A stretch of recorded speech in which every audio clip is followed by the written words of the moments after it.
नोरमा group, जो सोचता है वो करता है। आपके अपने सपनों का आशियाना। बिहार में बड़े राजनीतिक उथल पुथल की सुगबुगाहट बहुत तेज हो गई है और ये सुगबुगाहट नीतीश कुमार की यात्रा के साथ साथ जो दिल्ली में चल रही है और जो हरियाणा में चल रही है उन सभी बातों से जुड़ी हुई है। अचानक से बिहार की राजनीति में आपने देखा होगा कि किस तरह से उबाल आ गया है। एक तरफ जहां नीतीश कुमार की और कहा जाता है कि अमित शाह के बीच जो बयानों के सिलसिले चल रहे हैं और जिन बयानों को लेकर के नीतीश कुमार की नाराज़गी बताई जा रही है, उसके बाद नीतीश कुमार का दबाव और नीतीश कुमार के पोस्टर के साथ साथ नीतीश कुमार की यात्रा शुरू हुई। तो वहीं आपको बता दें कि पिछले 2 दिनों से लगातार दिल्ली में हलचल बढ़ गई है। दिल्ली में जाकर के बिहार के उप मुख्यमंत्री सम्राट चौधरी वहाँ एक तरह से समझिए तो नीतीश कुमार के सामने सरेंडर हो रहे हैं, मीडिया के सामने आकर के, और ये बात धड़ाधड़ बोल रहे हैं कि नीतीश कुमार ही हमारे मुखिया रहेंगे। इसके पीछे की कारण क्या है? दूसरी तरफ आपने देखा होगा कि इस पूरे मुद्दे पर जो लगातार मुखर होकर के बोल रहे थे चिराग पासवान, उन्होंने चुप्पी साध ली है। तो उपेंद्र कुशवाहा भी इस मुद्दे पर कुछ भी नहीं बोल रहे हैं। तो वहीं आपको बता दें कि जीतन राम मांझी जो हर विषय पर कुछ ना कुछ बोलते हैं, उनको लेकर के भी बहुत सारी बातें की जा रही है। आपको बता दें कि अचानक से जिस तरह की बातें सामने आई हैं, उसको लेकर के एक बात तो साफ साफ नज़र आ रही है कि हिंदुस्तानी आवाम पार्टी भी कुछ ना कुछ अलग सोच रहा है। दिल्ली के कॉन्स्टिट्यूशनल क्लब में हम पार्टी की राष्ट्रीय कार्यकारिणी की बैठक शुरू हो गई है। ये बैठक लगातार चल रही है और इस बैठक से कई बातें निकल करके सामने आ रही है।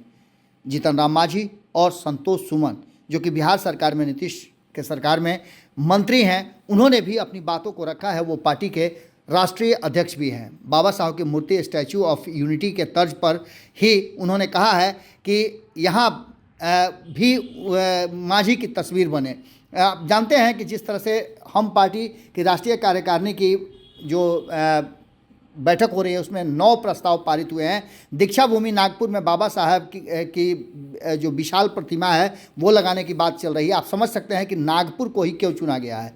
दिल्ली की सड़कों पर नाम बदला जाए और आज़ादी के शहीदों और बड़े महापुरुषों के नाम रखे जाएं, ये भी एक प्रस्ताव पारित हुआ है। तो वहीं मध्यम वर्ग के लिए लाई जाए सस्ती स्वास्थ्य बीमा पॉलिसी, इसका भी उन्होंने जिक्र किया है। इसके साथ साथ बिहार में सभी तरह के पेंशन कम से कम 2000 रुपये किए जाएं। आप समझ सकते हैं कि ये 2000 करने के पीछे की रणनीति क्या हो सकती है। और कुछ ही दिन पहले 13 तारीख को एक घोषणा बिहार में हुई है माँ बहन योजना के नाम से। बिहार में घरेलू उपयोग के लिए 200 यूनिट और 5 एकड़ तक के किसानों को सिंचाई हेतु बिजली पूर्णतः मुफ्त दी जाने की बात भी की जा रही है। 200 यूनिट बिजली का आप समझ सकते हैं कि फंडा क्या है। इससे पहले भी किसी ने 200 यूनिट बिजली की बात की है। जीविका दीदी, ममता दीदी, आशा दीदी, रसोईया सहित ऐसे सभी कार्यों में लगे जो लोग हैं उनकी नौकरी पूर्णतः सरकारीकृत की जाए, इसका भी डिमांड रखा है जीतन राम मांझी की पार्टी ने। बेरोजगारी नियोजन भत्ता 5000 करने की बात की जा रही है और बिहार में माता सबरी सम्मान योजना लाकर सभी वर्ग की बेटियों को लाभ दिया जाए, इसकी भी बात की गई है। दिल्ली के कॉन्स्टिट्यूशन क्लब में बैठक करने के बाद अचानक से जो डिमांड जीतन राम मांझी की पार्टी की तरफ से आने लगे हैं, उसको लेकर के भी उन्होंने अब अपने विचार जो हैं वो पूरे तरह से खुल करके दे दिया है। बाबा साहब की मूर्ति स्टैचू ऑफ यूनिटी की तर्ज पर लगे, ये बात हम पहले ही आपको बता चुके हैं। इस बात को लेकर के हम के राष्ट्रीय अध्यक्ष डॉक्टर संतोष कुमार सुमन ने चौधरी चरण सिंह को उनकी जयंती पर नमन करते हुए इन प्रस्तावों को रखा।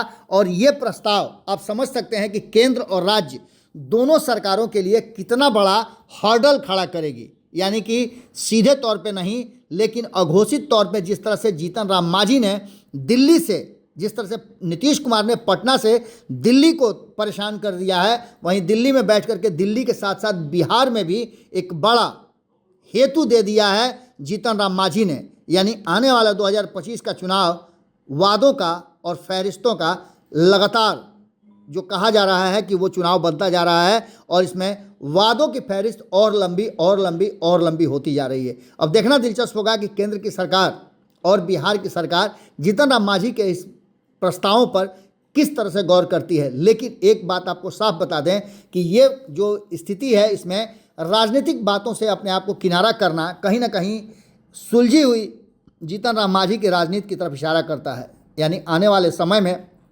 एनडीए गठबंधन के भीतर कुछ भी संभव है। जुड़े रहिए भारत लाइव के साथ, खबरों का सिलसिला लगातार जारी है। बहुत बहुत धन्यवाद। आपके सपनों को हमने सजाया है। ई होम्स पैनोरामा को हमने बनाया है। ई होम्स मेरा एक सपना था जिस पे मैं पिछले 4 साल से काम कर रहा था। हमने जो बनाया है वो सबने है माना। ई होम्स पैनोरामा में हो आपका भी आशियाना। और फाइनली हमने 2021 में इस प्रोजेक्ट को लॉन्च किया। बहुत लोग अप्रिशिएट कर रहे हैं कि पूर्णिया जैसे शहर में, बिहार के, एक तो बिहार की बात करें उसमें भी पूर्णिया जैसे छोटे जगह में इस तरह का लाइफस्टाइल देना, ये सुन के हम लोगों को बहुत अच्छा लगता है। ई होम्स में हमने कुछ और भी किया है, जैसे हम जिस जगह में रह रहे हैं हमारे फैमिली सिक्योर हो, उनको सिक्योरिटी का ध्यान में रखा है। आपकी सुविधा और सुरक्षा आपके लिए खास है, ये आपका विश्वास है। इसमें आर्टिफिशियल इंटेलिजेंस का 7 लेयर सिक्योरिटी का हमने इस्तेमाल किया है। लस ग्रीन कैंपस को बनाया है। यदि हमारा बाउंड्री वाल है तो वो वर्टिकल गार्डन है। ये जितनी भी फैसिलिटी होता है एक इंटरनेशनल टाउनशिप में ई होम्स है, ये हम लोग विश्वास नहीं कर पा रहे हैं। जो भी हमारे मित्र दोस्त या जो भी हमारे बाहर के बाहर आते हैं तो हम लोगों को बहुत अच्छा सुनने को मिलता है और बहुत अच्छा क्रेडिट मिल रहा है। वो सारा हमने सिर्फ एक बिल्डिंग नहीं बनाया, हमें एक बहुत अच्छा लाइफस्टाइल दिया ई होम्स में, और मेरा एक सपना था जिसको मैं आज फुलफिल होते हुए देख पा रहा हूँ। ये आपका आवास है। ई होम्स पैनोरामा में अब आपका निवास है। E Homes Panorama, luxurious lifestyle redefined. Panorama Group, जो सोचता है वो करता है। अगर ये वीडियो पसंद आई और वह बिहार के राजनीति और बिहारियत से सरोकार रखेनी तो सब्सक्राइब बटन दबा के चैनल के सब्सक्राइब कर ली। ओजे एगो घंटी बा, ओकरा बटन दबा देला से कुल सटीक और मारक खबर रुआ मुफ्त में मिल जाई। अगर रुआ पत्रकारिता के हमनी के नया प्रयोग में सहयोग कर चाहतानी तो ज्वाइन बटन दबा दी। पेटीएम नंबर नोट कर ली 9386816700।